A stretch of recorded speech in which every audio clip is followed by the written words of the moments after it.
Friends, welcome to our YouTube channel एडुबाइडेंस।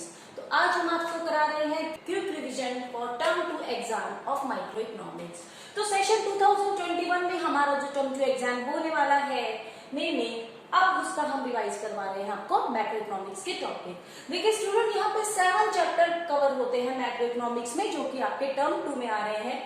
Circular flow of income, basic concept of macro economics, national income and related aggregates, measurements of national income, aggregate demand and related concepts, income determination and multiplier, excess demand and deficient demand। जिसमें से ये chapter मेरा full theory का है। Basic concept of macro economics भी मेरा theory chapter है, जबकि national income and related aggregates में से शॉर्ट क्वेश्चन आते हैं। तो यहाँ से है मेरे शॉर्ट क्वेश्चंस न्यूमेरिकल के भी और थ्योरी भी। मेजरमेंट ऑफ नेशनल इनकम में से मुझे एक लॉन्ग क्वेश्चन कवर होता है यहाँ पे, तो मैं कह सकती हूँ लॉन्ग न्यूमेरिकल आता है। यहाँ मेरा 4 मार्क्स का भी हो सकता है, 3 मार्क्स का भी हो सकता है। Aggregate demand and related concept, ये भी मेरा थ्योरी चैप्टर है। इनकम डिटर्मिनेशन एंड मल्टीप्लायर, इसमें मेरा शॉर्ट न्यूमेरिकल क्वेश्चन आएगा, बाकी पार्ट मेरा थ्योरी रहेगा। और excess demand and deficient demand, यहाँ पे भी मेरा नॉर्मल पार्ट थ्योरी रहेगा। तो आपने देखा कि मैक्रो इकोनॉमिक्स के पार्ट 2 टर्म 2 में आपका partial economics and partially numericals available है। यहाँ पे करते हैं इनकी practice. Let's start with the first chapter, circular flow of income. बहुत ही छोटा चैप्टर है, यहाँ पे हमारे कुछ इंपॉर्टेंट टर्म्स आते हैं। What is a circular flow of income? Cycle of generation of income in production process. Means production process होने से इनकम का जिस हिसाब से सर्कुलेशन होता है, इनकम जिस हिसाब से one hand to another hand move on करती है, यही है हमारा सर्कुलर फ्लो ऑफ इनकम। इसमें बेसिकली मेरी 3 फेजेस होती हैं, generation phase, distribution phase and deposition phase. तो जनरेशन फेज है मेरी प्रोडक्शन फेज। ये वो प्रोडक्शन फेज है जहाँ पे फर्म्स मेरे प्रोडक्शन करती है किसी भी तरीके की गुड्स एंड सर्विसेज का।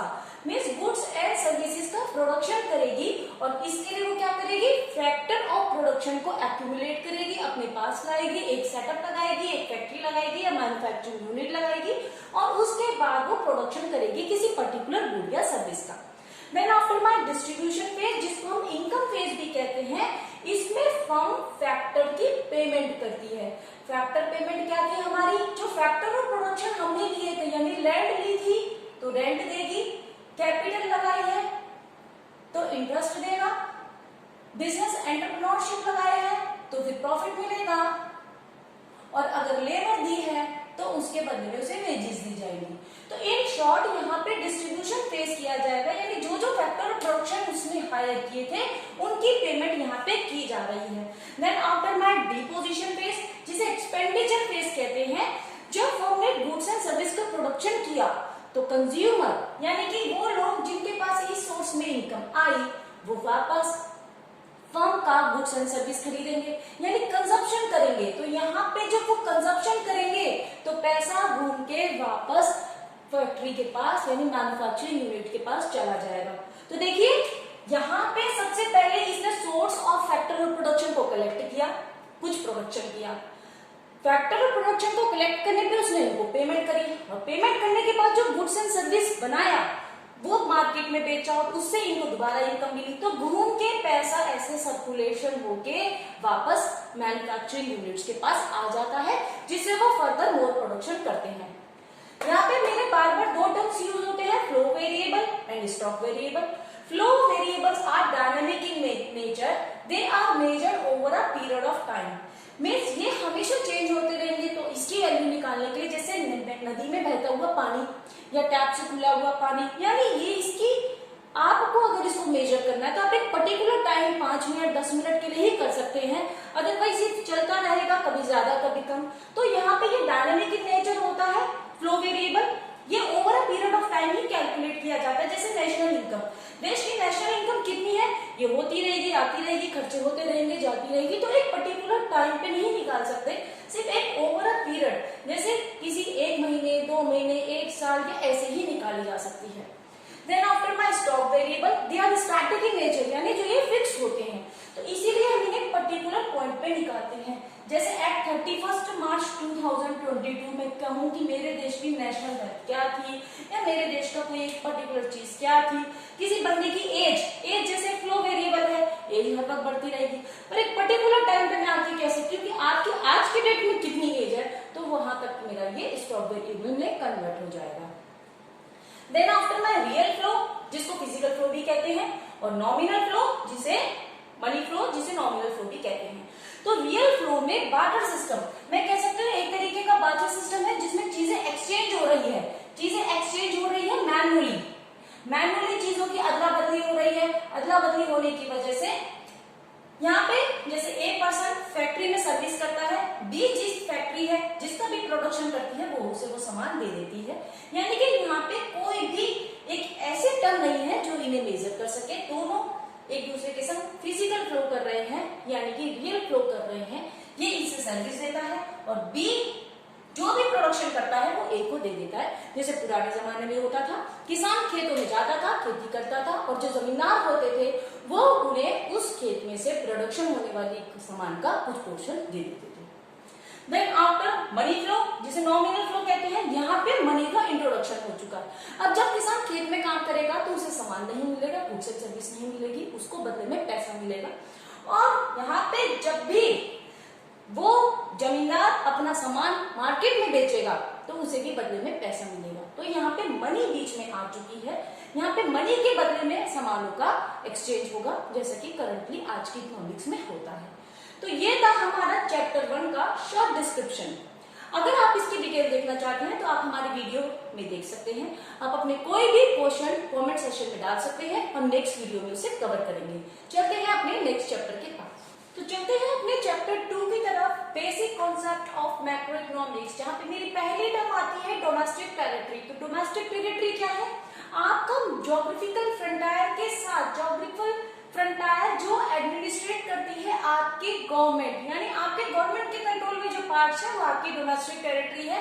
इसमें आपका जो फिजिकल फ्रंटायर जो आपको मैप में दिखता है उसके साथ साथ आते हैं, अगर आपकी Indian embassy outside the world होगी तो आपके मिलिट्री कैंप्स वगैरह जहाँ पे भी होंगे, तो यहाँ पे गुड्स सर्विस और कैपिटल का फ्री सर्कुलेशन होता है।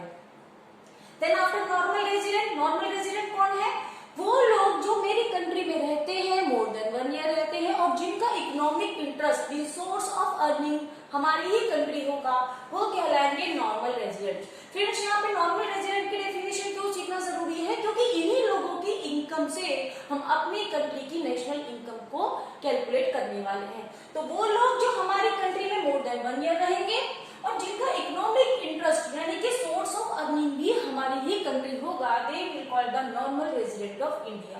यहाँ पे मैं आपको बताऊंगी सारे ही मोस्टली सिटीजन्स हैं, पर कौन नहीं है? वो लोग जो एज अ पेशेंट आए हैं, इलाज कराने आए हैं, या स्टडी करने के लिए आए हैं, या टूरिस्ट जो सिर्फ घूमने आए हैं, अगर वो 1 साल से कम रह रहे हैं तो वो हमारे देश के नॉर्मल रेजिडेंट्स नहीं है।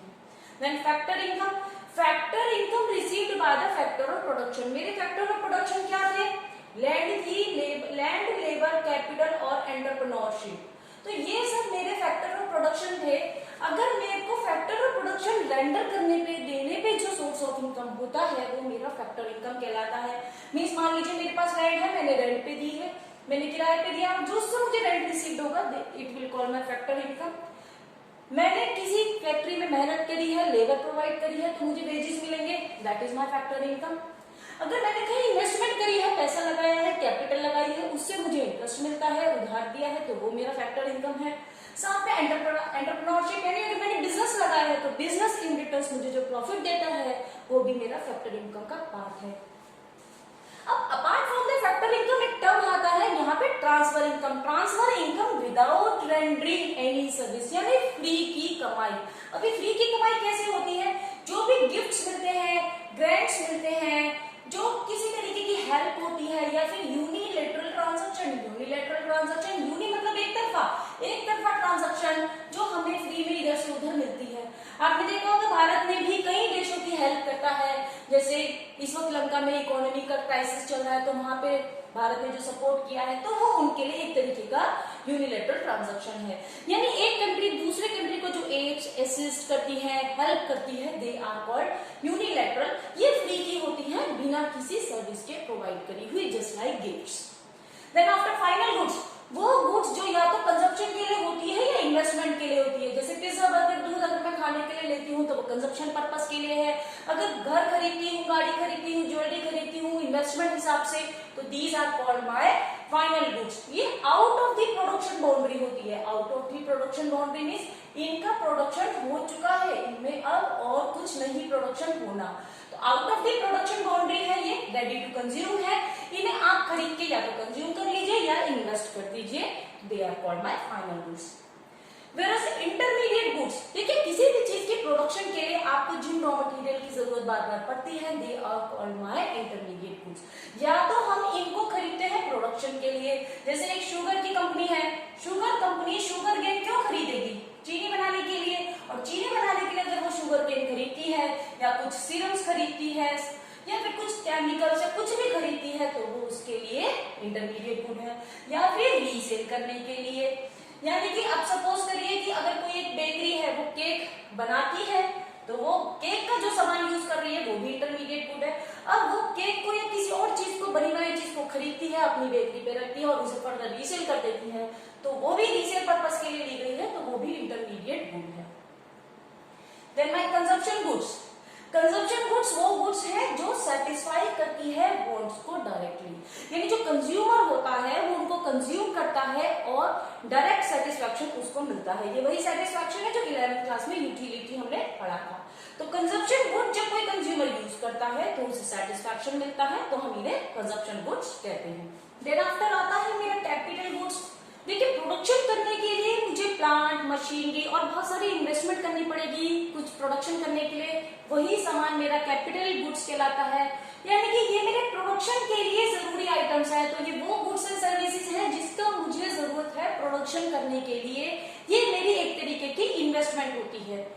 Then after my gross investment, total investment made during a year, एक साल में मैं जितनी भी इन्वेस्टमेंट करती हूँ उनका जो मेरा प्राइस मैंने पे किया है, that is my gross investment. देखिए ग्रॉस इन्वेस्टमेंट के बाद एक वर्ड आ सकता है नेट इन्वेस्टमेंट। नेट इन्वेस्टमेंट का मतलब जब मेरा डेप्रिसिएशन कट चुका है। जैसे सपोज कीजिए कोई मैंने मशीन भी खरीदी है 1 करोड़ में, अब 1 करोड़ में मशीन खरीदने के बाद उसकी वैल्यू रिड्यूस होती है, तो उसकी वैल्यू घट के जो रह जाएगी 80 लाख अगर रह गई है, तो वो है मेरी नेट इन्वेस्टमेंट। ये बिल्कुल वैसा ही है जैसे आप कोई नई गाड़ी खरीदते हैं, तो आपने 20 लाख की गाड़ी खरीदी है, तो ये वो आपकी ग्रॉस इन्वेस्टमेंट है। पर गाड़ी की कॉस्ट एवरी ईयर रिड्यूस होती है और रिड्यूस होने के बाद जो वैल्यू रह जाती है वो आपकी नेट इन्वेस्टमेंट होती है। देन आफ्टर माय डेप्रिसिएशन, यही वो डेप्रिसिएशन था जो हमने गाड़ी की वैल्यू में से रिड्यूस किया था, यानी कंजप्शन ऑफ फिक्स्ड एसेट। किसी भी फिक्स्ड एसेट का रेगुलर कंजप्शन करने पे उसकी वैल्यू जो कम होती है, उसमें जो वियर एंड टियर होते हैं, उसकी वैल्यू जो लॉस होती है, उसे हम डेप्रिसिएशन कहते हैं। नेट इनडायरेक्ट टैक्सेस, देखिए टैक्सेस यहाँ पे दो तरीके के हैं, डायरेक्ट टैक्स और इनडायरेक्ट टैक्स। इनडायरेक्ट टैक्सेस वो टैक्सेस होते हैं जो भरता कोई और है, बट एक्चुअल में जिसका इम्पैक्ट और इंसिडेंस दोनों डिफरेंट होते हैं। अगर आप इसकी डिटेल चाहते हैं तो हमारे रिलेटेड चैप्टर में जाके भी देख सकते हैं, अदरवाइज आप अपना कोई भी क्वेश्चन कमेंट सेक्शन में डाल दीजिए। तो यहाँ इनडायरेक्ट टैक्सेस और डायरेक्ट टैक्सेस का डिफरेंस जो हमने नेक्स्ट वीडियो में समझा रखा है। तो यहाँ पे हम इनडायरेक्ट टैक्सेस में से अगर सब्सिडी लेस कर दें, सब्सिडी है मेरी असिस्टेंस और हेल्प जो मुझे गवर्नमेंट देती है। गवर्नमेंट कुछ चीजों को प्रमोट करने के लिए उन पे हेल्प देती है ताकि उनका प्रोडक्शन इंक्रीज हो, जैसे कि स्मॉल स्केल बिजनेस, लघु उद्योग, आम पापड़ अचार बनाने के लिए, ताकि सभी लोगों को एम्प्लॉयमेंट मिले। तो ऐसे में हम गवर्नमेंट को देने वाले टैक्स में से उनसे मिलने वाली हेल्प को लेस कर देते हैं, तो मेरा आता है net indirect tax. Then net factor income from abroad, देखिए अब्रॉड में से हम इंपोर्ट एंड एक्सपोर्ट दोनों काम होते हैं, हम कमाते भी हैं और खर्च भी करते हैं, पे भी करते हैं। तो income receive from rest of the world, ROW rest of the world. तो जितनी इनकम मैंने रेस्ट ऑफ द वर्ल्ड से कमाई है उसमें से जब मैं सब्ट्रैक्ट कर देती हूँ वो पेमेंट जो मैंने रेस्ट ऑफ द वर्ल्ड को दी है, तो उससे मुझे मेरी नेट इनकम मिल जाती है, जो कि पॉजिटिव, नेगेटिव और जीरो कुछ भी हो सकती है। पॉजिटिव होने का मतलब मैंने कमाया सारा, खर्चा कम।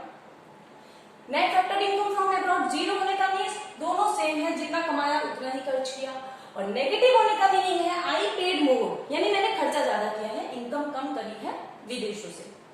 Then components of NFIA, NFIA is the short form of the net factor income from abroad। अब इसमें काउंट क्या क्या होता है, किन बातों से ही कैलकुलेट किया जाता है। फर्स्ट है net consumption to net compensation to employees, यानी कि एम्प्लॉइज को करने वाली और मिलने वाली इनकम। देखिए बहुत सारे इंडियंस बाहर काम करते हैं और बहुत सारे फॉरेन पीपल यहाँ पे यानी कि दूर दराज से देशों से आए लोग इंडिया में काम करते हैं। तो जितनी इनकम मैंने करी है यानी मेरे देश के लोगों ने करी है, माइनस करती हूँ मैं उस इनकम से जो हमने दूसरों को दी है, तो नेट कंपनसेशन ऑफ एम्प्लॉइज निकलता है। Then net income from property and entrepreneurship, यानी अलग अलग विदेशों में जो हमने प्रॉपर्टी बना रखी है, हमने जो बिजनेस लगा रखे हैं, उनसे कमाया हुआ पैसा में हम सब्ट्रैक्ट कर देंगे वो पैसा जो दूसरे देश के लोग हमारे देश से कमा के ले जा रहे हैं, उनका difference. Then net retained earning means profit या एक्यूमुलेटेड प्रॉफिट या रिजर्व जो कंपनीज कमाती हैं। तो इन तीनों के समीशन से मेरा बनता है NFIA, तो net factor income from abroad का समीशन। तो ये था हमारे चैप्टर 2 का क्विक रिवीजन। चलते हैं चैप्टर 3 की ओर। तो चलिए चलते हैं अपने चैप्टर 3 की ओर, national income and related aggregates, जहाँ पे आपको डिफरेंट टाइप की इनकम कैलकुलेट करनी होती है। तो यहाँ पे मेरा फर्स्ट ऑप्शन आता है ग्रॉस वर्सेस नेट, तो मैंने एक तरफ ग्रॉस लिख लिया, एक तरफ net. Then domestic and national, तो मेरे को इसमें एक बार डोमेस्टिक लेना है, एक बार मुझे इसके संग नेशनल लेना है, सिमिलरली इसके संग एक बार डोमेस्टिक लेना है और एक बार नेशनल लेना है। प्रोडक्ट की मेरे पास कोई चॉइस नहीं होती है, तो प्रोडक्ट तो मैं सबके संग ही लूंगी।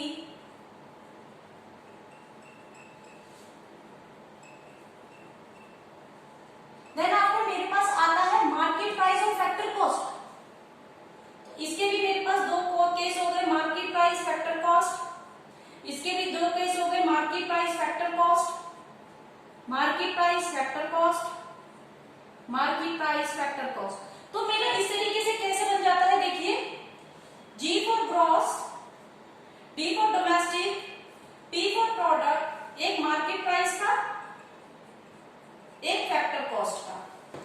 Then after again G for gross, N for national, P for product, एक मार्केट प्राइस का, एक फैक्टर कॉस्ट का। यहां बनाते हैं net, N for net, D for domestic, P for product, एक मार्केट प्राइस का, एक फैक्टर कॉस्ट का। N for net, N for national income, P for product, एक मार्केट प्राइस का और एक फैक्टर कॉस्ट का। तो बेसिकली ये है क्या, ग्रॉस और नेट। देखिए अगर किसी भी ग्रॉस वैल्यू में से, यानी कि जो मैंने उस पर एक्सपेंडिचर किया था, जिस पे मैंने खरीदी थी, उस पे मैं अगर उसका डेप्रिसिएशन लेस कर देती हूँ तो मुझे उसकी नेट वैल्यू मिल जाती है। यानी ग्रॉस वैल्यू समझ लीजिए कार की वो कॉस्ट है जो आपने उस टाइम पे खरीदी थी, अब साल भर साल उसे यूज करने के बाद उसकी वैल्यू रिड्यूस होती है, रिड्यूस होने को डेप्रिसिएशन कहते हैं। मान लीजिए उसमें से 2 लाख रुपीज कम हो गए हैं, तो मेरी नेट वैल्यू रह गई है 18 लाख। तो यहाँ पे मेरा जी और एन में जो कन्वर्जन आएगा वो इसी तरीके से आएगा, मुझे ग्रॉस माइनस डेप्रिसिएशन करके नेट वैल्यू पे जा सकती हूँ। और अगर नेट वैल्यू गिवन होगी तो मैं कह सकती हूँ नेट वैल्यू में अगर मैं डेप्रिसिएशन वापस ऐड कर दूं then I will reach to the gross value. तो ये एक मेरा फॉर्मूला बार बार यूज होगा। Then after my D for domestic and N for national. अभी डोमेस्टिक और नेशनल क्या है, डोमेस्टिक इनकम का मतलब income created within a country, यानी आपके डोमेस्टिक टेरिटरी से होने वाली इनकम। अब देखिए मैं अपनी कंट्री से भी कमाती हूँ, साथ में मैं रेस्ट ऑफ दी वर्ल्ड यानी NFIA जो हमने प्रीवियस चैप्टर में पढ़ा था, डोमेस्टिक मेरी विद इन अ कंट्री, जो मैंने अपनी कंट्री के अंदर अंदर बिजनेस किया, और ये हो गया रेस्ट ऑफ दी वर्ल्ड, बाहर से जितना मैंने बिजनेस किया, जो कि नेगेटिव पॉजिटिव जीरो कुछ भी हो सकता है। अगर मैं अपनी डोमेस्टिक इनकम को नेशनल इनकम में से ऐड कर दूंगी, NFIA में ऐड कर दूंगी, then I will got my national income, यानी टोटल मेरी इनकम कितनी हुई देश की। तो यहाँ पे अगर मुझे नेशनल इनकम पहले ही दे रखी है और अगर मुझे डोमेस्टिक इनकम निकालने को कहा जाएगा तो मैं NFIA को उधर ले जाके सब्ट्रैक्ट कर दूंगी और मेरे को डोमेस्टिक इनकम मिल जाएगी। तो इस तरीके से यहाँ पे ये फॉर्मूला भी वाइडली यूज होगा। देन आफ्टर आता है मेरा market price and factor cost. अब ये मार्केट प्राइस और फैक्टर कॉस्ट क्या है, देखिए फैक्टर कॉस्ट है आपके प्रोडक्ट की cost according to the cost of production, यानी एक कंपनी को प्रोडक्ट कितने में रेडी होता है मार्केट में वो बेचती है। सपोज कीजिए कोई प्रोडक्ट है ₹100 में बिकने के लिए तैयार है, पर गवर्नमेंट उस पे टैक्स लगाती है या उसे सब्सिडी देती है, कुछ भी कर सकती है।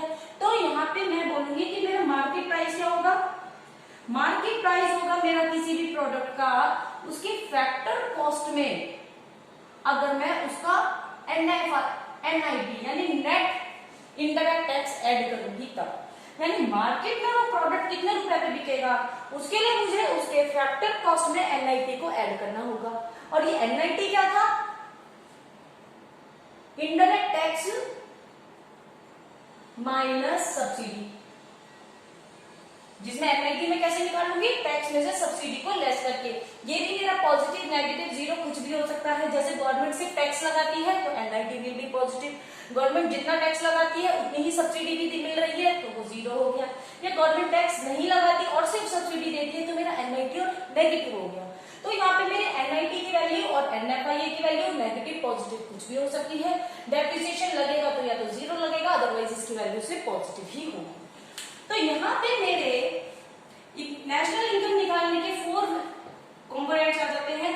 Gross domestic product at market price, gross domestic product at factor cost, gross national product eight market price, gross national product at factor cost, net domestic product at market price, net domestic product at factor cost, net national product eight market price and net national product at factor cost. तो ये थे इस chapter के कुछ important की points. इसकी detail आप इनसे रिलेटेड वीडियोस में देख सकते हैं। आप अपने डाउट्स कमेंट सेक्शन में डालिए, नेक्स्ट वीडियो में जरूर क्लियर करेंगे। चलते हैं नेक्स्ट चैप्टर की ओर। आइए स्टूडेंट चलते हैं अपने चैप्टर 4 की तरफ, जहाँ पे मेरा न्यूमेरिकल आता है और मुझसे नेशनल इनकम का मेजरमेंट मांगा जाता है। तो यहाँ पे बेसिकली मेरे 3 मेथड्स है। फर्स्ट मेथड है मेरा वैल्यू एडेड मेथड, यानी नेशनल इनकम निकालने का वो तरीका जिसमें हम सभी की वैल्यू कितनी ऐड करी है प्रोडक्ट में। देखिए जैसे गेहूं उगता है तो गेहूं से उसके बाद पिस के आटा बनता है, तो आटे की बढ़त जो होती है गेहूं से बढ़ जाती है, यानी उसकी वैल्यू को ऐड कर दिया जाता है। फिर सपोज कीजिए कोई एक कंपनी है जैसे उस आटे का डो बना के बेचती है, पिज्जा के बेस बना के बेचती है, कुछ ऐसा करती है तो वो उसकी वैल्यू को और एनहेंस कर देती है और ऐड कर देती है। अब कोई कंपनी उस पिज्जा बेस को खरीदती है, देन आफ्टर उसको पिज्जा बनाकर मार्केट में सर्व करती है, बेचती है, तो ऐसे में उसने उस पिज्जा बेस की वैल्यू में कुछ और ऐड कर दिया। तो ये है मेरा वैल्यू एडेड मेथड, जिसे हम commodity service method, industrial origin method, product method, inventory method या नेट आउटपुट मेथड भी कहते हैं। वैसे यही वाला नाम कॉमनली यूज किया जाता है, पर इन केस अदर नाम आ जाए तो प्लीज डोंट गेट कंफ्यूज। तो यहाँ पे मेरा वैल्यू एडेड मेथड से मुझे अगर अपनी नेशनल इनकम निकालनी है, so I need this summation of value added at market price. देखिए दोस्तों यहाँ पे मार्केट प्राइस पे, क्योंकि जब वैल्यू एड करके जो प्रोडक्ट को जिस रेट पे बेचा जाता है वो उसका मार्केट प्राइस होता है, तो इसलिए यहाँ पे मुझे समीशन करना है मेरे 3 सेक्टर ऑफ इकोनॉमी प्रोडक्शन के जो होते हैं, प्राइमरी, सेकेंडरी और टर्शियरी, उन तीनों ही सेक्टर्स में होने वाले वैल्यू एडेड को उनके मार्केट प्राइस पे मुझे तीनों का समीशन करना है, जो कि आपको स्टेट पर दे रखा होगा। और इन तीनों को ऐड करने पे मुझे मिलता है gross domestic product at market price, क्योंकि मैंने तीनों के मार्केट प्राइस को ऐड किया है, प्राइमरी सेक्टर के, सेकेंडरी सेक्टर के, टर्शियरी सेक्टर के। तो यहाँ पे जो मुझे मिलता है वो मुझे मिलता है जीडीपी एट मार्केट प्राइस। पर क्वेश्चन में मुझसे पूछी जाती है नेशनल इनकम, और नेशनल इनकम होती है मेरी एनएनपी एट एफसी। याद रखिएगा दोस्तों, नेशनल इनकम जब पूछी जाएगी तो वो मेंशन नहीं करेंगे कि नेशनल इनकम कैसे निकालती है। तो अब आप देखिए कि इसका कन्वर्जन कैसे करते हैं, how to convert the GDP into NNP. ये मैंने पहले ही चैप्टर में बताया था कि ग्रॉस में से अगर मैं डेप्रिसिएशन लेस कर दूंगी तो मेरी नेट वैल्यू आ जाती है। अगर मैं डोमेस्टिक इनकम में अपना एनएफआई ऐड कर दूंगी तो मेरे पास नेशनल इनकम आ जाएगी। और अगर फैक्टर कॉस्ट में अगर मैं एनआईटी ऐड कर दूंगी यानी टैक्स ऐड कर दूंगी तो मेरे पास मार्केट प्राइस आ जाएगा। तो यहाँ पे मुझे इन्हीं 3 फॉर्मूले का यूज करने के बाद नेशनल इनकम निकलती है। देखते हैं इसे कैसे यूज करते हैं। मुझे चाहिए एनएनपी एट एफसी। तो एनएनपी एफसी के लिए निकालने के लिए सबसे पहले लिख लीजिए आपके पास क्या है, जीडीपी एट एमपी। तो देखिए आपको ग्रॉस को नेट में कन्वर्ट करना है, यानी आपके पास ग्रॉस वैल्यू है, आपको नेट वैल्यू चाहिए, तो आप इसमें से डेप्रिसिएशन को लेस कर दीजिए जो कि आपको क्वेश्चन में गिवन होगा। यहाँ पे आपके डेप्रिसिएशन के जो अदर नेम है वो भी दिए जा सकते हैं, जैसे कंजप्शन ऑफ फिक्स्ड एसेट्स या फिर करंट रिप्लेसमेंट चेंज, तो कुछ भी आपको दूसरे नाम दिए गए हैं, आपको वो भी ध्यान रखने हैं। देन आफ्टर आपको डोमेस्टिक को कन्वर्ट करना है नेशनल में। डोमेस्टिक इनकम यानी with in the territory, national income यानी रेस्ट ऑफ द वर्ल्ड के साथ। तो मैं इसमें अपना NFIA ऐड कर दूंगी। NFIA की full form net factor income from abroad. अब यहाँ पे मेरे पास मार्केट प्राइस है, मार्केट प्राइस में टैक्स इंक्लूडेड होते हैं, और जबकि यहाँ पे चाहिए मुझे फैक्टर कॉस्ट, तो वो टैक्स मैं वापस NIT लेस कर दूंगी, NIT। तो इस तरीके से इन तीनों के समीशन के बाद मुझे जो GDP एट MP मिला था, नेशनल इनकम कैलकुलेट करने के लिए मुझे उसमें कुछ चेंजेस करने पड़े, and finally I reach to my national income which is NNP, net national product at factor cost. I hope it is clear now. इसके डिटेल आप हमारी वीडियो में देख सकते हैं, उसमें न्यूमेरिकल भी सॉल्व है। चलते हैं अपने नेक्स्ट क्विक रिवीजन पे। आइए देखते हैं अपना next method to calculate the national income, जिसे हम इनकम मेथड कहते हैं, और इनकम मेथड को हम डिस्ट्रीब्यूट शेयर मेथड या फैक्टर पेमेंट मेथड भी कहते हैं। फैक्टर पेमेंट हम इसे क्यों कहते हैं, क्योंकि यहाँ पे फैक्टर और प्रोडक्शन की पेमेंट की जाती है। फैक्टर और प्रोडक्शन क्या थे मेरे, लैंड, लेबर, कैपिटल, एंटरप्रेन्योरशिप, और उसकी फैक्टर पेमेंट क्या थी, लैंड की पेमेंट रेंट में, कैपिटल की इंटरेस्ट में, एंटरप्रेन्योरशिप की प्रॉफिट में, और लेबर की वेजेस में। तो यहाँ पे इन सबकी पेमेंट की जा रही है, तो इस तरीके से जो पेमेंट की जा रही है वो किसी ना किसी की इनकम है, तो हमारा इनकम मेथड ये बन जाता है, जिसमें हमें 5 मेजर कंपोनेंट्स होते हैं। कंपनसेशन टू ऑफ एम्प्लॉइज यानी एम्प्लॉइज को करने वाली पेमेंट, रेंट एंड रॉयल्टी यानी जो रेंट और रॉयल्टी के फॉर्म में इनकम हुई है वो, plus interest plus profit plus mixed income, और इन 5 आइटम का समीशन करने के बाद हमें मिलता है domestic income means net domestic product at factor cost. तो कंपनसेशन ऑफ एम्प्लॉइज में क्या क्या आता है, wages and salaries in cash, यानी कि कैश मिलने वाली यानी सैलरी का वो फॉर्म जो कैश दिया जाता है, जैसे कि कोई कंपनी 50,000 रुपीज इन हैंड या फिर कैश की फॉर्म में, चेक की फॉर्म में देती है अपनी लेबर्स को यानी अपने मैनेजमेंट को। साथ में इन काइंड का मतलब साथ में उन्हें हेल्थ इंश्योरेंस देती है, लाइफ इंश्योरेंस देती है, ट्रांसपोर्टेशन देती है या एकोमोडेशन फैसिलिटी देती है, यानी 20,000 की कुछ अलग सर्विसेज भी दे रही है फ्री कंपनी। तो यहाँ पे एक तरीके से बंदे की सैलरी हो गई फिर 70,000 plus employees contribution to social security scheme, जैसे PPF में या एम्प्लॉयज फंड में कुछ इस तरीके से वहां पे भी पैसा जमा हो रहा है, जो कि सपोज करिए 10,000 रुपीज है, तो मैं कहूंगी कि कंपनी अपने एम्प्लॉयज को टोटली 80,000 रुपीज दे रही है। तो यहाँ पे कंपनसेशन ऑफ एम्प्लॉयज आपको डायरेक्ट सिंगल टर्म में भी दिया जा सकता है या इन 3 टर्म्स में डिस्ट्रीब्यूट करके भी दे सकते हैं, तो आपको इन तीनों का समीशन निकालना होगा। देन रेंट एंड रॉयल्टी, अगर कोई अपनी लैंड को रेंट पे देता है, किराए पे देता है, तो उसे रेंट मिलता है।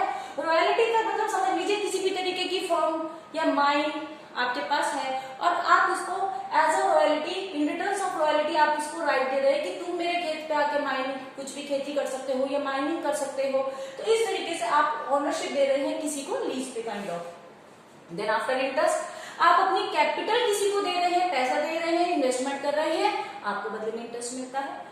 अगर आप बिजनेस लगाते हैं तो आपको प्रॉफिट मिलता है। अब प्रॉफिट के क्या फॉर्म है यहाँ पे, कॉर्पोरेट टैक्स। प्रॉफिट का वो, तो प्रॉफिट यहाँ पे 3 हिस्सों में डिवाइडेड है। वो प्रॉफिट का वो पोर्शन जो एज अ टैक्स चला गया है गवर्नमेंट को, वो पोर्शन जो एज अ डिविडेंड चला गया है शेयर होल्डर्स को, एंड वो पोर्शन जो कंपनी के पास आज भी है।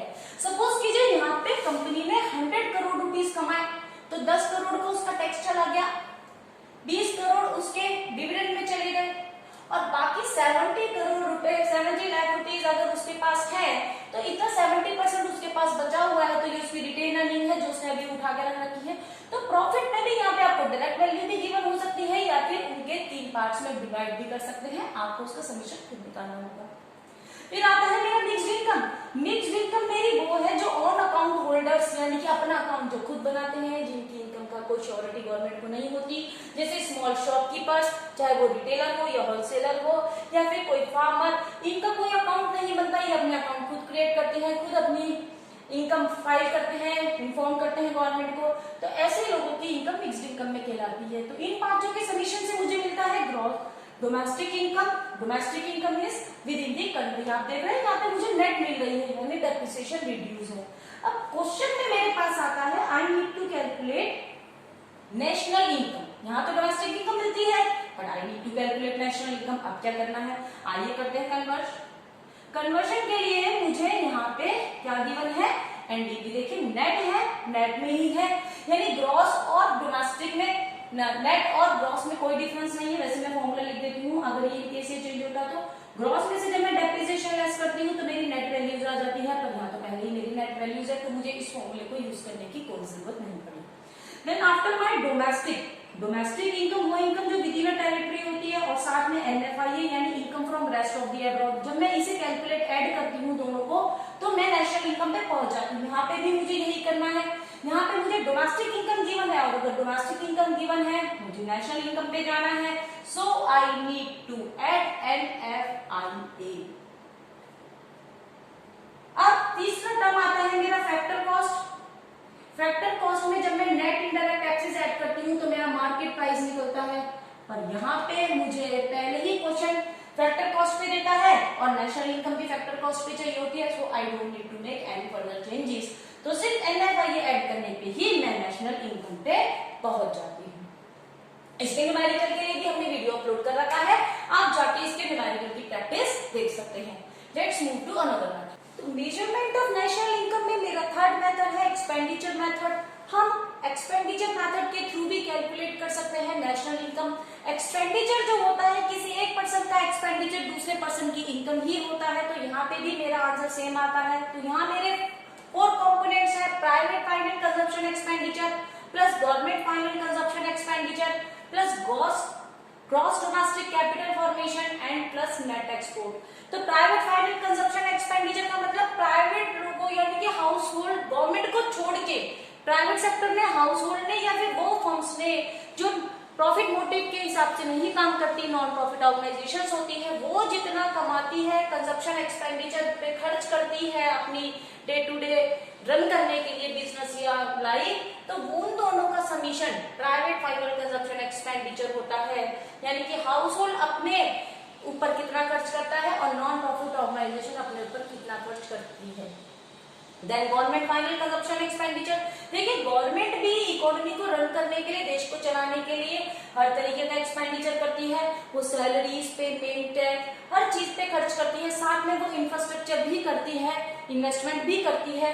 तो यहाँ पे हम गवर्नमेंट का सारा खर्चा ले लेते हैं। फिर आता है मेरा ग्रॉस डोमेस्टिक कैपिटल फॉर्मेशन, यानी कि टोटल कैपिटल फॉर्मेशन कितना हुआ है, इन्वेस्टमेंट कितनी हुई है। यहाँ पे थोड़ा सा टिपिकल हो जाता है, पहले तो मुझे कॉन्सेंट्रेट करना है ग्रॉस वर्ड पे, यानी कि अगर क्वेश्चन में मुझे नेट वर्ड गिवन होगा तो मुझे उसमें डेप्रिसिएशन ऐड करके ग्रॉस पे जाना होगा, और साथ में मुझे देखना है कैपिटल फॉर्मेशन। अब कैपिटल मेरी 2 तरीके की होती है, फिक्स्ड और करंट। तो यहाँ पे हो सकता है मुझे फिक्स्ड कैपिटल अलग से दी जाए और इन्वेंट्री अलग से दी जाए, तो मुझे इनका समीशन भी करना हो सकता है। जैसे कि ग्रॉस फिक्स्ड कैपिटल फॉर्मेशन के क्या पार्ट है, ग्रॉस बिजनेस फिक्स्ड इन्वेस्टमेंट, यानी फिक्स्ड इन्वेस्टमेंट कितनी करी है बिजनेस में। ग्रॉस रेजिडेंशियल कंस्ट्रक्शन, यानी रेजिडेंट का मतलब लोगों ने कितनी इन्वेस्टमेंट करी है, एंड ग्रॉस पब्लिक इन्वेस्टमेंट यानी पब्लिक के थ्रू कितनी इन्वेस्टमेंट हुई है। तो मुझे इन तीनों का सम लेना है, साथ में मुझे लेना है, क्योंकि ये तो सिर्फ मेरे को फिक्स्ड कैपिटल देती है, जबकि मुझे निकालना है total capital. So I need to calculate my current capital also, means change in stock या चेंज इन इन्वेंटरी, जो कि होगा closing stock minus opening stock का डिफरेंस। देन आफ्टर मेरा net export, net export means export minus import, यानी मैंने देशों में कितना माल बाहर बेचा, इंपोर्ट मतलब मैंने कितना माल मंगवाया। तो इन दोनों का मुझे डिफरेंस निकालना पड़ेगा, जिससे मिलेगा मुझे नेट एक्सपोर्ट। अब इन चारों का एडिशन करने के बाद मुझे क्या मिलता है देखते हैं। तो इन चारों का समीशन देखते हैं, private final consumption expenditure, government final consumption expenditure, gross domestic capital formation and net export. इन सबके समीशन से मुझे मिल रहा है जीडीपी एट मार्केट प्राइस, पर मुझे निकालना है national income means NNP eight factor cost. आइए करते हैं चेंजेस। जैसे कि पहले भी बताया था, ग्रॉस में से डेप्रिसिएशन लेस कर देंगे तो हमें नेट वैल्यूज मिल जाती है। डोमेस्टिक में अगर हम एनएफआई ऐड कर देंगे तो हमें नेशनल इनकम मिल जाएगी। और फैक्टर कॉस्ट में अगर हम NIT यानी नेट इंडायरेक्ट टैक्स ऐड कर देते हैं तो हमें मार्केट प्राइस मिल जाता है। तो इस क्वेश्चन में हमें क्या गिवन है, GDP एट MP। तो हमें ग्रॉस को कन्वर्ट करना है नेट में, ग्रॉस को नेट में कन्वर्ट करने के लिए डेप्रिसिएशन को लेस कर दीजिए। डोमेस्टिक को कन्वर्ट करना है नेशनल में, तो डोमेस्टिक में हम NFIA यानी net factor income from abroad को ऐड कर देंगे। मार्केट प्राइस को कन्वर्ट करना है फैक्टर कॉस्ट में, उसमें टैक्स इंक्लूड होता है तो टैक्स को हटा देंगे। तो ये सारी चेंजेस करने के बाद I reach to my national income. तो दोस्तों ये थे कुछ method measurement of national income के आपके चैप्टर 4 में। I hope it is clear now. आप इनकी डिटेल्स इनके रिस्पेक्टिव वीडियोस में देख सकते हैं, जिसका आप प्रीवियसली ऑलरेडी अपलोडेड है। आप अपने कोई भी डाउट्स कमेंट सेक्शन में डाल सकते हैं, हम अपने नेक्स्ट वीडियो में उसे कवर करने की कोशिश करेंगे। अब पार्ट 2 में करेंगे हम आगे के 3 चैप्टर का क्विक रिवीजन। तो हमारा नेक्स्ट चैप्टर आता है aggregate demand and related concepts. यहाँ पे आपके न्यूमेरिकल्स, थ्योरी एंड ग्राफ्स ये सबका समीक्षण है। यहाँ पे आपकी डेफिनेशन देखते हैं। एग्रीगेट डिमांड जिसे हम AD से डिनोट करते हैं, total value of goods and services, यानी एक इकोनॉमिक ईयर में, एक पूरे होने वाले साल में सारे सेक्टर यानी प्राइमरी सेक्टर, सेकेंडरी सेक्टर और टर्शियरी सेक्टर, तीनों सेक्टर मिलके जो टोटल प्रोडक्शन करते हैं गुड्स एंड सर्विस की, जो डिमांड क्रिएट कर सकते हैं, यानी तीनों सेक्टर मिलके जो एक्सपेक्टेड डिमांड क्रिएट कर सकते हैं एक फाइनेंशियल ईयर में, उसे हम उसकी एग्रीगेट डिमांड कहते हैं। याद रखिएगा, दीज आर जस्ट एक्सपेक्टेड, ये एक्चुअल में अभी हुई नहीं है। देन आफ्टर इसके कंपोनेंट्स क्या आते हैं, प्राइवेट कंजप्शन एक्सपेंडिचर, यानी प्राइवेट सेक्टर कितना खर्च करता है अपने लिए। इन्वेस्टमेंट एक्सपेंडिचर, इन्वेस्टमेंट कितनी होती है। गवर्नमेंट एक्सपेंडिचर, गवर्नमेंट कितना खर्च करती है। और नेट एक्सपोर्ट और विदेशों में कितना भेज दिया जाता है। सपोज करिए इतना प्रोडक्शन हुआ है हमारा, तो कितना हमने कंज्यूम कर लिया, ये है मेरा प्राइवेट कंजप्शन एक्सपेंडिचर। कितनी मैंने इन्वेस्टमेंट कर दी, यानी उसको स्टोर करके रख लिया। जैसे कि मेरा 100 किलो गेहूं था, तो मैंने 20 किलो का कंजप्शन कर लिया, 20 किलो की मैंने इन्वेस्टमेंट कर दी। गवर्नमेंट ने भी 30 केजी की गवर्नमेंट ने अपना खर्च कर लिया, और बचा हुआ यानी कि 30 ही एज एन एक्सपोर्ट बाहर विदेशों में चला गया। क्योंकि ये 2 सेक्टर इकोनॉमी है, तो यहाँ पे गवर्नमेंट सेक्टर नहीं है, यहाँ फॉरेन सेक्टर नहीं है, इंपोर्ट एक्सपोर्ट पॉसिबल ही नहीं है। तो इन 2 sector economy I will say aggregate demand is consumption plus investment. या तो डिमांड कंजप्शन के लिए हो रही है, खर्च करने के लिए हो रही है, या फिर इन्वेस्टमेंट के लिए यानी कि कैपिटल फॉर्मेशन के लिए। तो मैं बोलूंगी in 2 sector economy AD equal to consumption plus investment. पूरा चैप्टर मेरा इसी के साथ सर्कुलेट होता रहेगा। देन आफ्टर डेफिनेशन आती है consumption function, propensity to consume, जिसे हम प्रोपेंसिटी ऑफ कंज्यूम क्या है कि कोई भी कंज्यूमर अपनी इनकम को देख के कैसे खर्च करता है। यहाँ पे हम बात कर रहे हैं नेशनल लेवल पे, तो नेशनल इनकम को देख के हम जो कंजप्शन का फंक्शन बनाते हैं कि कैसे कैसे हम कंज्यूम करेंगे, उसे हम कंजप्शन फंक्शन कहते हैं, जिसके 2 पार्ट्स है APC MPC। Average propensity of consumption, average propensity to consume means consumption plus income. C और यहाँ पे मेरा कंजप्शन है, मैं अपने होने वाली कंजप्शन को अगर मैं अपनी इनकम से डिवाइड करती हूँ तो मुझे मिलता है एवरेज। और अगर मैं चेंज इन कंजप्शन को, यानी कि अगर मेरी इनकम बढ़ती है, इनकम बढ़ने पे मैं कितना कंजप्शन इंक्रीज या डिक्रीज करूंगी, यहाँ पे मेरा निकलता है MPC। देखिए इसका एग्जांपल ऐसे सपोज कीजिए, कोई 100 रुपए कमाता है, तो कंजप्शन कभी भी 0 नहीं होता, कंजप्शन कभी भी 0 से स्टार्ट नहीं होगा, उसका ग्राफ हमेशा लाइन के अबव रहेगा। क्यों? ये है मेरा ऑटोनोमस कंजप्शन। ऑटोनोमस कंजप्शन यानी कुछ बेसिक कंजप्शन मेरा होता ही रहेगा, चाहे मैं कुछ कमाऊं या ना कमाऊं। यानी कोई भी इकोनॉमी अगर कुछ भी नहीं कमा रही तो भी उसका खर्चा होगा, तो यही है मेरा ऑटोनोमस कंजप्शन। ऑटोनोमस कंजप्शन के बाद मेरा कंजप्शन स्टार्ट होता है, कंजप्शन फंक्शन, और कंजप्शन फंक्शन मेरा बढ़ता जाएगा जैसे जैसे मेरी इनकम बढ़ेगी। यानी 100 रुपए पे अगर हम 200 रुपए का खर्चा करते हैं, फिर हमारी इनकम बढ़ के 200 रुपए हो जाती है तो भी हम 200 रुपए का खर्चा करते हैं। इनकम बढ़ के 300 हो जाती है तो हम 230 रुपीज का खर्चा करते हैं। तो इनकम बढ़ने पे जो हमने खर्चा किया, इनकम कितनी बढ़ी है, यहाँ पे 100 रुपीज से चेंज हुआ है इनकम में, इनकम को मैं नीचे रखूंगी। कंजप्शन में कितना चेंज हुआ है, 30 रुपीज का चेंज हुआ है, तो ये है मेरा MPC। जबकि एवरेज क्या है, कंजप्शन अपॉन इनकम, यानी कि 200 अपॉन 100, ये है मेरा APC। या दूसरे लेवल पे बात करूँ 200 अपॉन 200 और थर्ड लेवल पे बात करूँ तो 230 मेरा कंजप्शन है और 300 मेरी इनकम है। तो इस तरीके से यहाँ पे न्यूमेरिकल्स भी आती है, टेबल भी कैलकुलेट करने के लिए दी जाती है एबीसी की और एमबीसी की। देन ब्रेक इवन पॉइंट, जहां पे सेविंग जीरो है, यानी जितना कंजप्शन है उतनी ही इनकम है। अगर आप देखें तो इस क्वेश्चन में this is my break even point, यहाँ पे मेरा कंजप्शन और इनकम दोनों सेम ही है। देखिए दोस्तों, इनकम क्या होती है, इनकम इक्वल टू या तो हम कंज्यूम कर लेंगे या उसको सेव कर देंगे, तो या तो सेविंग प्लस कंजप्शन। तो यहाँ पे मेरी सेविंग जो है जीरो के इक्वल है, यानी हमने जितना कमाया उतना ही खर्च कर लिया, जो ये हमारा कहलाता है ब्रेक इवन पॉइंट।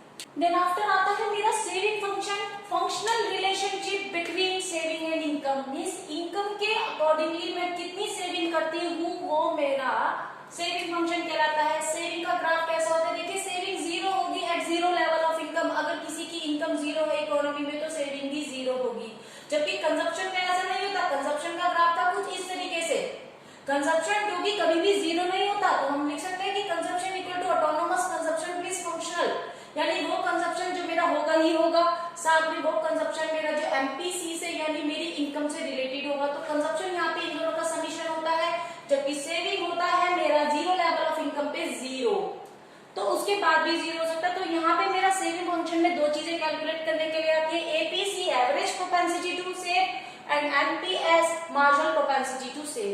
तो एपीएस के लिए एवरेज प्रोपेंसिटी टू सेव के लिए I need to calculate saving upon income. देखिए अगर मेरी इनकम 100 रुपीज है तो मैं कुछ इस तरीके से डिस्ट्रीब्यूट कर सकती हूँ। कंजप्शन अगर मेरा 80 रुपीज है तो सेविंग मेरी 20 रुपीज है।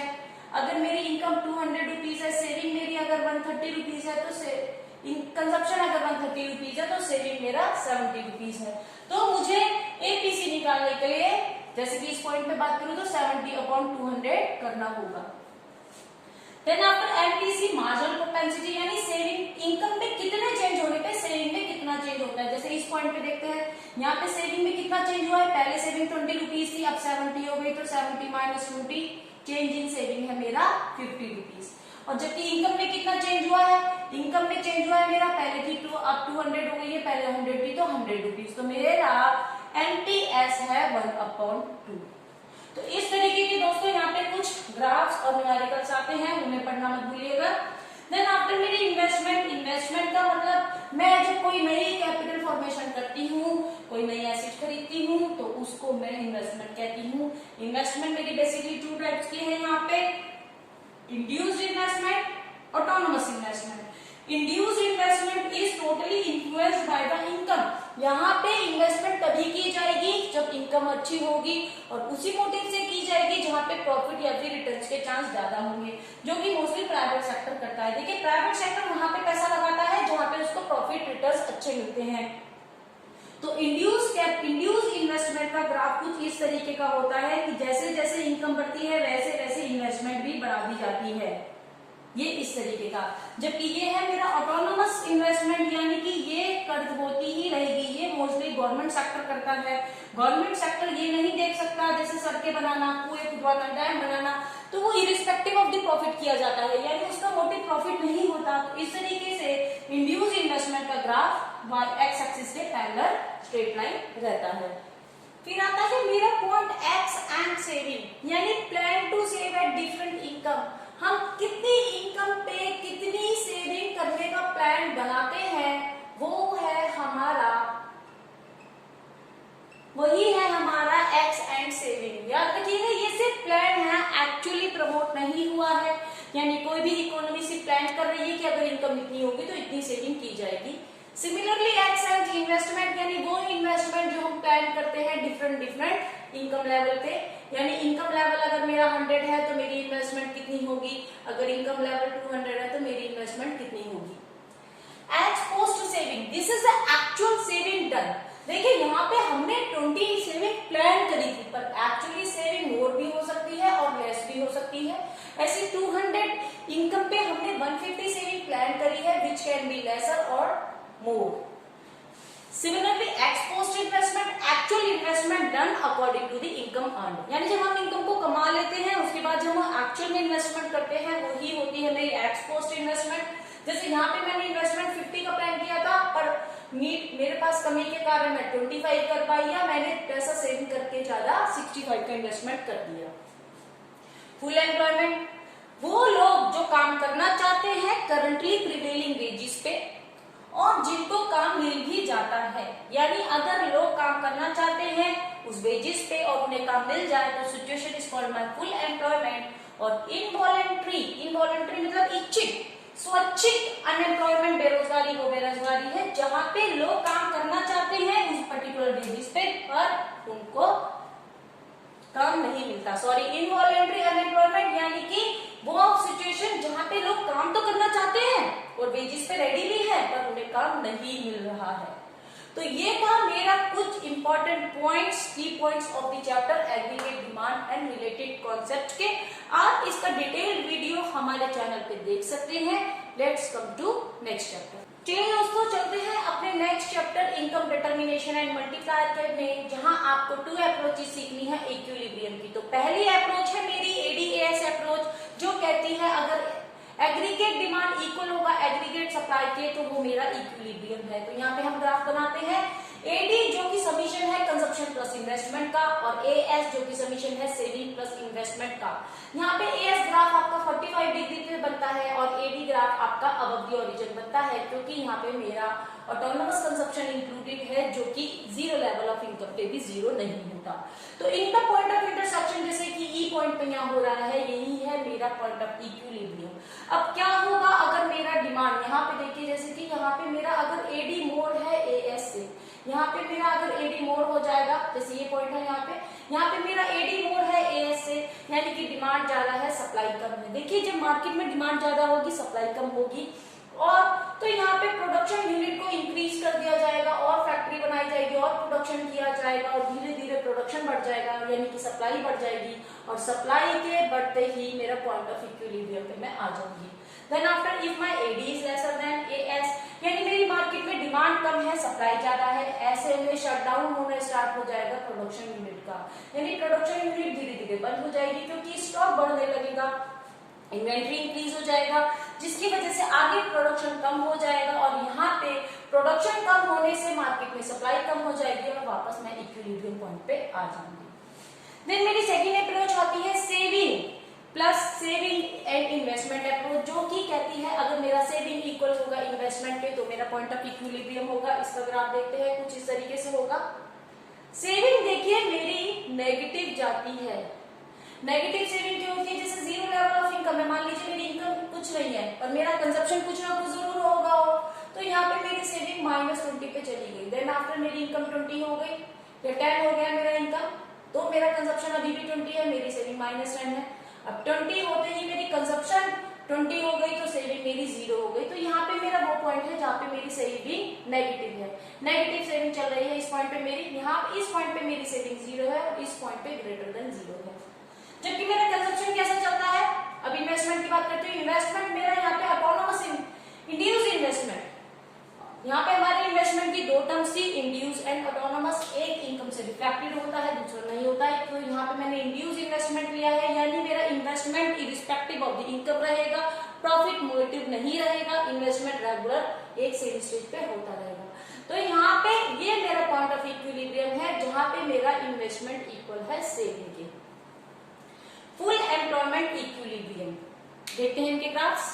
आइए समझते हैं फुल एम्प्लॉयमेंट इक्विलिब्रियम। यहाँ पे मेरा एडी और एएस ग्राफ जहां पे इंटरसेक्ट करता है, ये सिचुएशन है मेरी फुल एम्प्लॉयमेंट इक्विलिब्रियम की, यानी यहाँ पे जितने भी लोग हैं, प्रोडक्शन ऑफ यूनिट जितनी सप्लाई है उतनी ही कंजप्शन है और जितने भी लोग हैं सभी एम्प्लॉयड है। मींस वो लोग जो काम करना चाहते हैं एक और प्रिवेलिंग वेजेस पे करना चाहते हैं, उन सभी को काम मिल चुका है, तो ये मेरा फुल एम्प्लॉयमेंट इक्विलिब्रियम कहलाता है। Then after my under employed equilibrium, अगर मेरा एडी बियो लेस चला जाता है, नीचे चला जाता है एक्चुअल वाला, एक्चुअली ये प्लान्ड, यहाँ पे मेरी प्लान्ड कंजप्शन और प्लान्ड सेविंग होती है, यहाँ पे कुछ भी एक्चुअल नहीं होता। अगर मेरा एक्चुअल एडी लाई करता है अंडर दी एडी, तो ये जो मेरा गैप है यही है मेरा अंडर एम्प्लॉयड इक्विलिब्रियम, यानी मेरा इक्विलिब्रियम तो आ गया है, मेरी मार्केट में डिमांड और सप्लाई सेम हो रही है, पर यहाँ पे लोग अनएम्प्लॉयड है, यानी उन्हें काम नहीं मिल रहा है।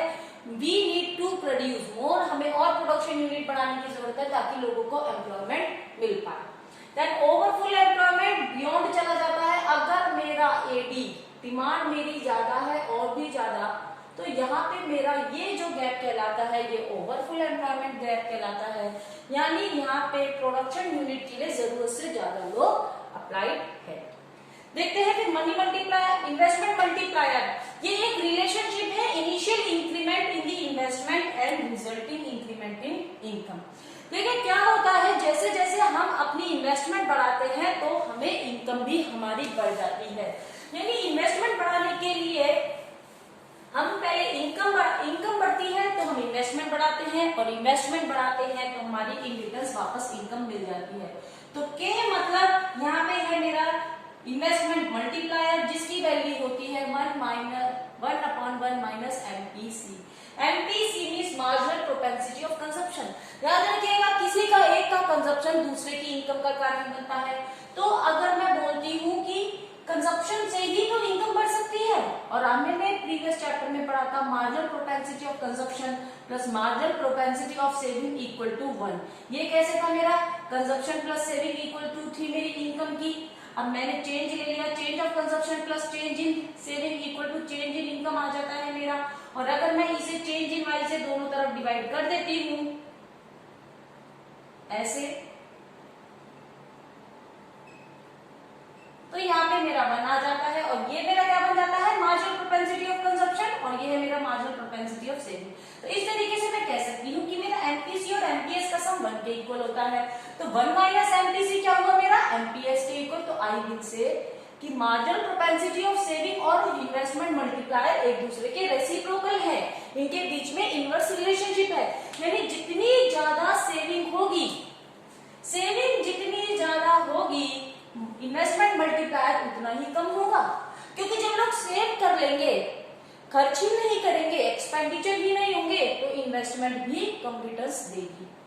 तो यहाँ पे हमें रीड करना है मल्टीप्लायर में, इन्वेस्टमेंट मल्टीप्लायर आपका मोड भी हो सकता है, जो कि डिपेंड करता है आपका रेट ऑफ इंटरेस्ट और रेट ऑफ रिटर्न से, रेट ऑफ इन्वेस्टमेंट से। तो यहाँ पे मैं मल्टीप्लायर को कह सकती हूँ कि change in income upon change in investment, यानी कि मनी मल्टीप्लायर है मेरा मेरी इनकम में होने वाला इंक्रीमेंट इन्वेस्टमेंट के अकॉर्डिंगली, यानी कि अगर मैं अपनी इन्वेस्टमेंट को बढ़ाती हूँ तो मेरी इनकम में जो इंक्रीमेंट होता है वो मेरा मनी मल्टीप्लायर होता है, और मैं जबकि मेरा इन्वेस्टमेंट अपॉन ये क्या होता है। तो ये थे कुछ इंपॉर्टेंट की पॉइंट्स हमारे chapter income determination and multiplier में। आप इसकी डिटेल वीडियो देख सकते हैं, हमारे चैनल पे अवेलेबल है। आप अपने कोई भी डाउट्स कमेंट सेक्शन में डाल सकते हैं, हम नेक्स्ट वीडियो में से कवर करने की कोशिश करेंगे। चलते हैं अपने नेक्स्ट चैप्टर। आइए दोस्तों बढ़ते हैं अपने नेक्स्ट चैप्टर की और excess demand and deficient demand. Excess demand में एक वो सिचुएशन है जहाँ पे मेरा एग्रीगेट डिमांड मोर होगा एग्रीगेट सप्लाई से, corresponding to the full employment level of output, यानी मैं जितना आउटपुट कर सकती थी, जितने लोगों को एम्प्लॉइज कर सकती थी, मैं उतना प्रोडक्शन कर चुकी हूँ। इवन देन मेरी एग्रीगेट डिमांड जो है, यानी जो मेरी एक्चुअल डिमांड है वो ग्रेटर है मेरी प्लान्ड डिमांड से। तो ये मेरी प्लान्ड डिमांड, ये मेरी एक्चुअल डिमांड। तो ये जो गैप है मेरा, यही मेरा इन्फ्लेशनरी गैप कहलाता है। ये क्यों होता है आइए देखते हैं। Rise in the propensity to consume, जब कंज्यूमर की खर्च करने की, कंजप्शन करने की टेंडेंसी मर जाती है। मान लीजिए मेरी इनकम 100 रुपीज है और मेरा कंजप्शन है 50%, फिर मेरी इनकम 200 हुई, पर अब मैंने उसका 50% नहीं सेव किया, मैंने 120 कंज्यूम किया। तो यहाँ पे मेरा जो एमपीसी है वो ज्यादा है, मैंने अपनी इनकम का 60% कंज्यूम कर लिया है, जबकि यहाँ पे से 50% किया था। और अगर इनकम और बढ़ गई तो मैंने थोड़ा सा और ज्यादा खर्च कर लिया। तो यहाँ पे मेरी एमपीसी देखी जाती है कि मेरे खर्च करने की टेंडेंसी कितनी है। अगर कोई भी कंज्यूमर अचानक से मोर देन कंज्यूम करने लगेगा तो धीरे धीरे मार्केट में डिमांड बढ़ जाएगी। अब जब डिमांड बढ़ जाएगी तो ग्राफ ऊपर हो जाएगा, पर प्रोडक्शन तो अभी नहीं बढ़ा। तो यहाँ पे आ जाता है मेरा inflationary gap. Reduction in tax, जैसे ही गवर्नमेंट टैक्स में रिडक्शन करती है, आपको बड़ा अच्छा लगता है जब गवर्नमेंट टैक्स को डिक्रीज कर देती है, पर उसका साइड इफेक्ट क्या आता है मार्केट पे। जैसे ही टैक्स रिड्यूस हो जाता है, लोगों के पास स्पेंडिंग पावर बढ़ जाती है, यानी अब वो और ज्यादा खर्च कर सकते हैं। मान लीजिए 1000 रुपीज किसी की इनकम है, उस पर 100 रुपीज का टैक्स लगता था, तो अब उसकी इनकम 900 रह जाती थी, पर अब गवर्नमेंट ने टैक्स को हटा दिया है। अब टैक्स से 10 रुपीज रह गया, तो 1000 में से 990 रुपीज उसके पास है खर्च करने के लिए। और जितना ज्यादा खर्चा होगा उतनी ज्यादा डिमांड क्रिएट होगी। अब मार्केट में सप्लाई फिर से वही पहले की तरह लिमिटेड है, रिजल्टिंग एडी ग्राफ मेरे ऊपर की ओर शिफ्ट हो जाता है और इन्फ्लेशनरी गैप आ जाता है।